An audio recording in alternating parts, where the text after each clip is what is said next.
કેરળના રહસ્યમય પદ્મનાભ સ્વામી મંદિરમાં 270 વર્ષ પછી યોજાશે ભવ્ય ધાર્મિક વિધિ।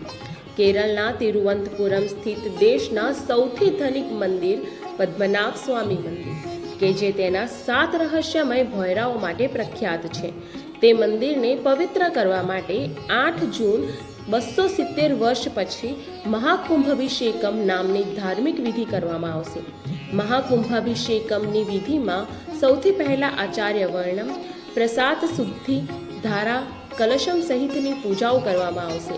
મહાઅનુષ્ઠાન દરમિયાન 3 નવા કલશ, કે જેને મલયાલમ ભાષામાં થસિક્કુડમ કહે છે, તેને ગર્ભગૃહ પર અને એક ઓટ્ટકલ મંડપ એટલે કે શેષ શૈયા પર સૂતેલા વિષ્ણુ ભગવાનના દર્શન અને તેમની ડૂટીમાંથી ઉત્પન્ન થયેલ કમળ પર બિરાજિત ભગવાન બ્રહ્માજીની અતિ પ્રાચીન અને વિશિષ્ટ મૂર્તિના દર્શન પદ્મનાભ મંદિરમાં કરી શકાય છે।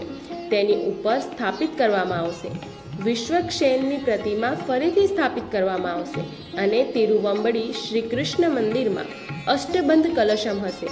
ભગવાન પદ્મનાભના ભક્તો માટે આ એક સુવર્ણ તક છે કે તેઓ આટલા વર્ષો પછી આ પૂજાઓ જોઈ શકશે।